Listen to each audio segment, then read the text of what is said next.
یو سړی دی واده کړی دی بچی نشته دی، بل سړی دی واده کړی خو بچی شته دی، رزق یې تنګ دی.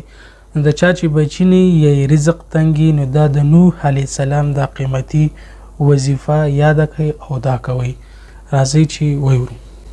یو بهترینه وظیفه د هغه چا دپاره چې د هغې اولاد نشته یا مثلا رزق کې تنګي ده، مال دولت کم دی یا بې روزګاره دی، یو بهترینه وظیفه د دوی دپاره او دا قرآني وظیفه ده، دا د نوح علیه السلام وظیفه ده. حسن بصري له یو سړی رالی، ورته ویې ویلی وایي زموږ په علاقه باندې خشکسالي ده، باران نه کېږي، نو ته څه دعا وکړه. هغه سړي ته حسن بصري ویل ته استغفار وایه. هغه سړی چې لاړی بیا بل سړی رالی او هغه وویل یاره په ما باندې غریبي ده، فقر مې دی، مشکلات دي راته، نو ته زما لپاره دعا وغواړه. حسن بصري ورته وفرمایل وایي ته استغفار وایه. یو دریم سړی رالی وایي زما اولاد نشته، بچي مې نشته، دعا له وغواړه. حسن بصري هغه ته ویل وایي ته لاړ شه استغفار وایه. څلورم سړی رالی وایي زما باغ دی هغه رانه وچ شو، دعا له وغواړه. هغه ته هم حسن بصري ویل ته استغفار وایه. نو چا حسن بصري نه تپوس وکړو چې ګوره څلور کسان راغلي او څلور بدل بدل حاجتونه یې راوړي او تا ټولو ته یو د استغفار وظیفه ورکړله. نو حسن بصري رحمه الله ورته د سورت نوح هغه آیات ولستو. نوح علیه السلام خپل قوم ته فرمایلي وو چې فقلت استغفروا ربکم انه کان غفارا. نوح علیه السلام ما د خپل قوم ته وویل چې د الله نه بخښنه وغواړئ، یقینا الله بخښونکی دی. نو د دې به څه نتیجه شي؟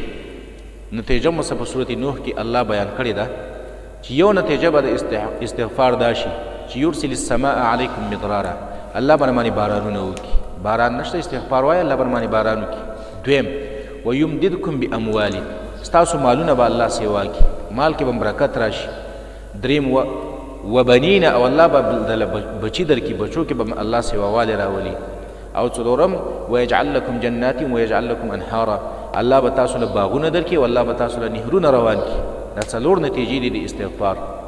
په یو بل حدیث کې راځي عبدالله بن عباس رضی الله تعالی عنه فرمایي رسول الله صلی الله علیه وسلم فرمایلی دي من لزم الاستغفار، چا چې لازم کو استغفار یعنی استغفار ډیر ډیر واه، نو څه به وشي؟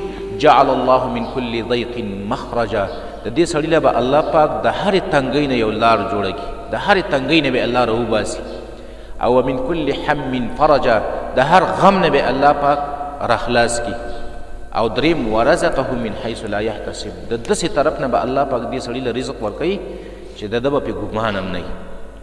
خپل رسول الله صلی الله علیه وسلم فرمایي والله انی لاستغفر الله فی اليوم اکثر من 70 مره. رسول الله صلی الله علیه وسلم وایي زه په یو مجلس کې قسم په الله د یو مجلس کې زه د 80 کرتو نه ډېر استغفار وایم د الله نه. نو استغفار ډېرې فایدې دي. ته په ښه نیت باندې وایه، د تجربې په نیت باندې مه وایه، د الله د رضا دپاره وایه.